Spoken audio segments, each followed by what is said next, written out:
Okay. Good morning and welcome to our second edition of Know Better, Do Better, Transforming Literacy Practices, the Writing Edition.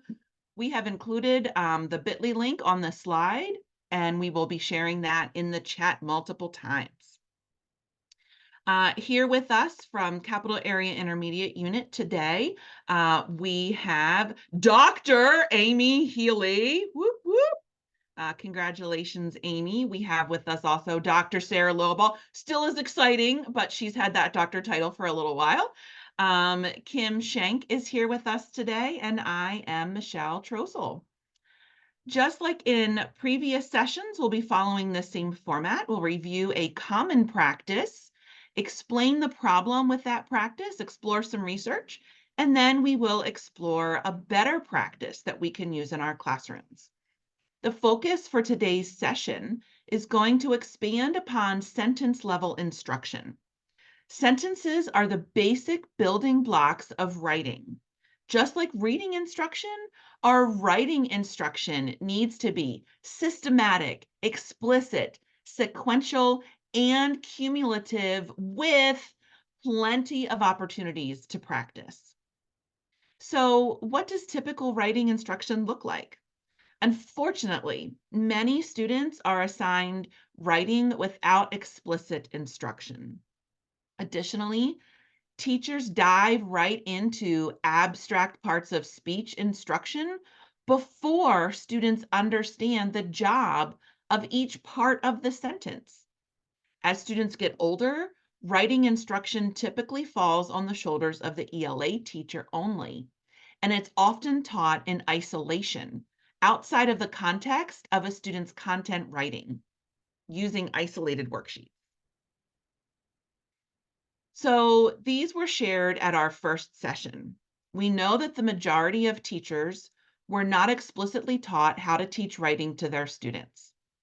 We also know that there tends to be more writing assignments given as opposed to explicit, sequential, and systematic instruction. Many systems don't have a coherent way to teach writing, leaving students confused and overloaded on strategies. Finally, many content area teachers don't feel comfortable teaching writing or even believe that it is their responsibility. Furthermore, the data regarding writing proficiency is quite bleak. Data from employers, ACT tests, and high schools all portray a nation of students who are struggling to write proficiently. We discussed last time that the goal of our instruction is to ensure students are able to store sentence composition skills into their long-term memory. If they are automatic with these skills, it will free more space in their brains to focus on other components that go into writing a composition. For example, in early elementary school, we want students to master basic handwriting skills, spelling, capitalization, punctuation, and usage in order to become accurate and automatic in their writing abilities. By mastering these basic skills, they free up their working memory in order to make space for the higher level skills that are needed to consider meaning, purpose for writing, the audience, syntax and sentence structure, and semantics. Just like with reading skills, if students have not mastered the foundational skills, their working memory will be overloaded and they will be unable to attend to all of the skills needed to create a coherent writing piece. Research also tells us that frequent, spaced, interleaved retrieval practice builds automaticity and frees up working memory. However, if anything, our students seem to be writing less and less, especially with all of the technology being introduced into our classrooms. So today, we will focus on the better practice of sentence combining. So what does research say regarding sentence combining? We have more than 80 studies conducted during the last 40 years demonstrating that with few exceptions, sentence combining is an effective method for helping students produce more syntactically mature sentences. Once the sentence formation and reformation process becomes familiar through sustained systematic practice, the overall cognitive strain a writer experiences while writing is reduced, allowing attention to shift to other writing tasks, such as awareness of audience needs, what constitutes good writing, how to navigate the writing process. Gains in syntactical fluency, the ability to produce a variety of sentences, lead to quality writing by making a composition more enjoyable to read. Extensive research has found sentence combining to be the most effective way of teaching grammar. Aren't we all looking for good ways to teach grammar? It also gives students greater control over syntax, which is the way words and sentences are put together and ordered. Throughout today's session, we will be referencing an evidence-based instructional methodology known as the Hochman method. If you're familiar with the book, The Writing Revolution, this instructional method is explained throughout the book. The methodology rests on explicit, carefully sequenced instruction, building from sentences to compositions. The Hochman method is not a separate writing curriculum, but rather an instructional approach that has been designed to adapt to and embed in any content being taught in any subject area and any grade level. So, what can we do? I'm going to turn it over to Kim Schenk with all of the answers. Thank you. Well, on this screen is an outstanding book. If you love what you hear today, I recommend checking this book out. It's called The Teacher's Guide to Effective Sentence Writing. Great book for this strategy. So sentence combining is what we're going to be talking about today. And this specific strategy alone, like I said, has an entire book written about it. There are so many practical benefits of this strategy, and they do support all learners, but especially our special needs learners, our students who struggle with written expression. These exercises help writers decenter or think outside of themselves.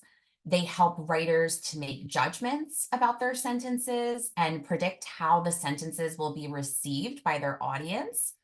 Discussing these exercises in class may also help students become confident about punctuation as well as spelling and capitalization.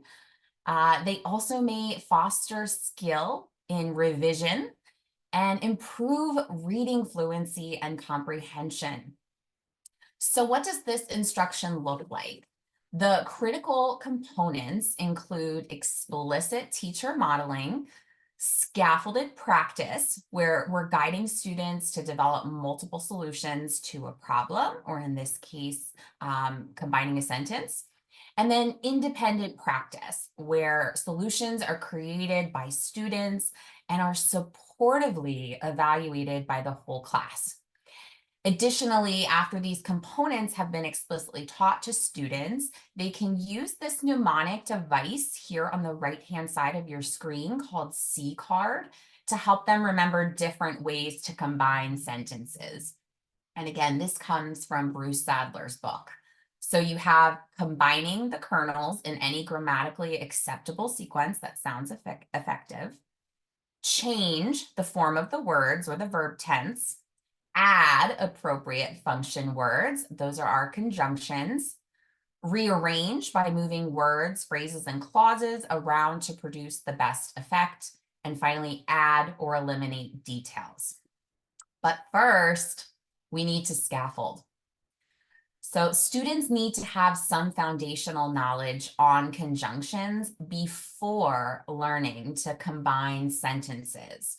This is where the Hockman method really shines. Sarah, if you could move on to the next slide or two, please. Thank you. Next one. There we go. All right, so this is where the because, but, so strategy can be helpful. This strategy could be the student's first introduction to conjunctions. And before even having students write, so I'm talking about kindergarten teachers here, perhaps, but also even your elementary, they might need some reinforcement here. Consider teaching the meaning of the conjunction. And in the next slide, I'll show you a teacher who does a really great job with this. You would provide students with a sentence stem and then ask them to turn it into 3 separate sentences using each conjunction in turn. So this gets them thinking about the content in a number of ways, which we want, and reinforces the meaning of that conjunction. So you can see here on the right, this strategy has so many benefits. It's really setting the stage for later writing tasks. And developing the ability to write extended responses. It's a great student comprehension check. It is developing analytical and deeper thinking, fostering that close reading, a great way to assess the ability of using new vocabulary correctly, helps students develop the ability to craft those linguistically complex sentence structures, enhances reading comprehension because we know they're going to be encountering a lot of complex syntax in complex text, and provides a way to develop topic and concluding sentences, which we all know students need help with as well. So on the next slide, there is a video here. We don't have time to show that, but I'm just kind of going to reiterate what the teacher does here right now, but I invite you to take a look at it. So this teacher, this is a 4th grade class, but you could do this with any grade level. She is modeling this strategy, reinforcing the content from the book Witches that she read with her students. And she is modeling writing out these sentences, but also adding gestures to convey the meaning of because, but, and so. So for example, because explains why something is true. So she read the sentence, the boy wants to stop the witches because the witches are planning on turning every kid in England into a mouse. Then we get to the conjunction, but. That indicates a change in direction, similar to a U-turn. So you can kind of point your arms out, okay, going the other direction. The boy wants to stop the witches, but it is risky. And then the conjunction so tells us what happens as a result of something else, kind of that cause and effect relationship. So one thing happens, so this thing happens. So again, you can be modeling the meaning and reinforcing that with those gestures. And on the right, you can see too, we have drawing a line to the sentence. So again, there's not even any writing here. It's just reinforcing the meaning of those conjunctions and the content. On the next slide, there is a great one-pager that really dives into this strategy even more in depth. I love the visuals that they've paired with each conjunction as another way to reinforce the meaning. It also shows you examples of how you can use this within a class such as history. And there's also some tips in that red box there, some do's and don'ts, especially not necessarily having them start these at the beginning of a sentence. Another thing we want to reinforce on the next slide here, once you feel your students have a grasp on that strategy, now you want to consider teaching them some additional conjunctions. For our time today, we will just be focusing on subordinating conjunctions, and I'm going to define some terms for you, and I encourage you to really use this terminology with your students. So the first term is a clause. This is a group of words in a sentence that contains a subject and a verb. Very important. And we have 2 kinds of clauses. The first one is independent, or your main clause, and that is a complete thought that can stand alone by itself as a sentence. Our dependent clause in red there, or our subordinate clause, same thing, is an incomplete thought. Still has a subject and a verb, but it cannot stand alone on its own as a sentence. And that's because it starts with these words over here in this yellow box called subordinating conjunctions. And if you note, many of these words are not commonly used in a child's expressive vocabulary, which is why we want to make sure we explicitly teach these words as well as the meaning. And one way I like to show kiddos the difference between an independent and a dependent clause is talking about the meaning of them and adding a visual. So independent means it can be on its own, kind of like a parent or a grown-up. However, a dependent or subordinate, that word means it relies on something else to make it complete, kind of like a child. So it needs a grown-up to make itself a sentence in a way. It can't stand alone on its own. All right, if you go to the next slide, there are many benefits to incorporating subordinating conjunctions into your instruction. They can be embedded into literally any content area and any grade in order to promote the use of complex sentences. It will improve their reading comprehension when they see this in text. They'll be able to connect these sentences together to draw meaning. It enables them to vary the types of sentences they use to avoid that repetition. It boosts their vocabulary development, encourages close reading, also checks student comprehension, and enables them to extend their responses. And finally, it's a great option to get them to think about how to form a topic and concluding sentence. So on the right-hand side, there are some example sentences where a teacher is starting the sentence off with a subordinate or dependent clause, and the students must complete the sentence using their knowledge of the content. So again, there is a video if you'd like to see this in action after our time today. On the next slide too, we suggest starting students off with this orally and even having them work with a partner to discuss before writing. It's a great way, again, to continue to reinforce content knowledge, vocabulary, and key ideas within these sentences. It also serves as a great, quick, formative assessment. Another way to help remember some of the common subordinating conjunctions is this awubis over here on the left-hand side. I always kind of like yell this out, awubis, and be really silly with it, make an anchor chart with it. And students eventually, the more they form these sentences and reference this perhaps on an anchor chart, they eventually commit them to memory. But that's a great way to help them remember them. Now, students may need explicit instruction. If we go to the next slide, Sarah, on coordinating conjunctions as well as the positives before moving on to sentence combining. However, for the sake of time, we're just going to have to get into sentence combining today. So I want you to know that there's a lot of prerequisite knowledge that's required before we ask students to do this. So what is sentence combining? It involves giving students a series of short declarative sentences and having them find various ways of combining these sentences into one longer complex sentence. It is one of the most powerful strategies in writing instruction. And as Michelle pointed out earlier, there is extensive research that has found it to be the most effective way of teaching grammar. It also gives students greater control over syntax, which is the way words and sentences are essentially put together. So how does this work?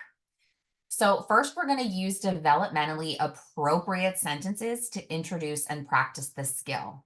This involves moving from basic combining task, where you might use two simple sentences, and gradually increasing the difficulty to multiple sentences combined into one sentence. You can increase student engagement by having students work collaboratively, and you can incorporate parts of speech in the discussion, but don't focus on labeling the parts of speech. It's not necessarily needed. You also may want to provide students with different supports, such as handouts with commonly used conjunctions. And I've included one here on the right that comes from Keys to Literacy. In the next slide, we're going to show you how we pull ideas from content and or deconstruct longer, more complex sentences into shorter kernel sentences. And we talked about kernel sentences at our last session. So here we have a kernel sentences about Antarctica. And this student used their knowledge of appositives and conjunctions to create this sentence.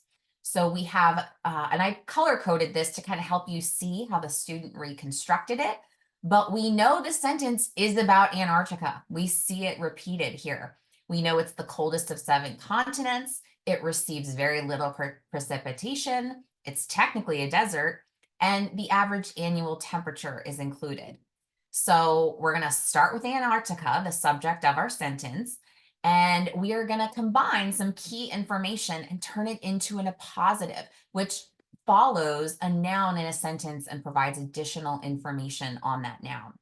And then we're going to pick up with our verb receives, and we're going to combine the idea of precipitation and that desert with that conjunction that to finish our sentence. So something important to note as well is the importance of discussion and community collaboration. The effectiveness of this strategy relies on the value that collaboration and discussion bring to the learning for students. Therefore, it's essential that you as the teacher create a positive classroom environment where open discussion and community support is valued, appreciated, and the norm. There are many ways to scaffold sentence combining, but we're going to focus on 2 today. The first is that peer-assisted learning. If you're not familiar with that, it's kind of like a student coaching relationship where we partner students up intentionally based on the level that they're working in. We can also use cued activities such as underlining and putting key words in the parentheses. And you can see right there, we've done that in some examples for you.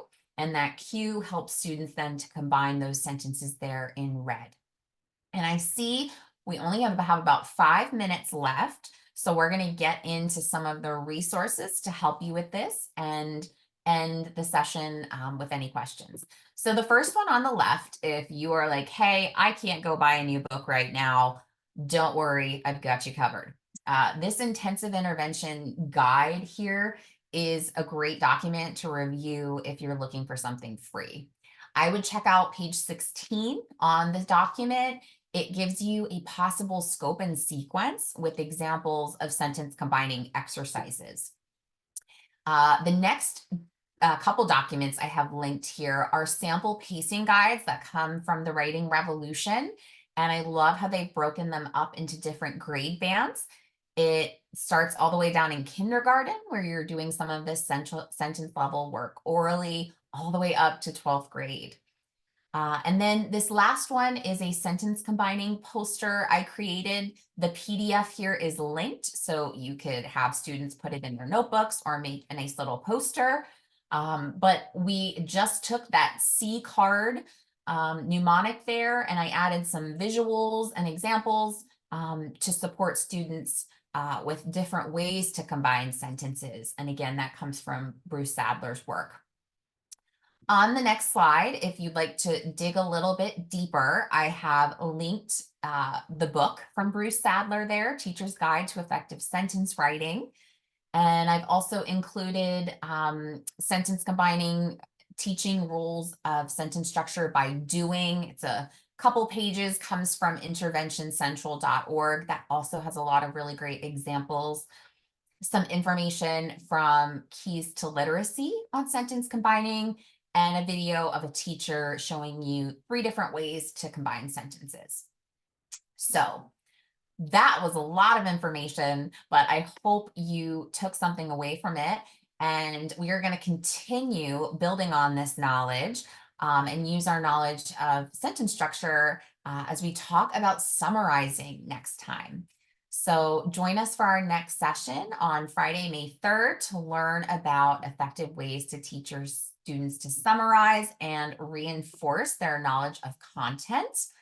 And we hope that you have a great weekend. And as we always like to say at the end of every session, do the best you can until you know better. And then when you know better, do better. Have a great weekend, and we will stay on if you have any questions. Thank you so much for joining us.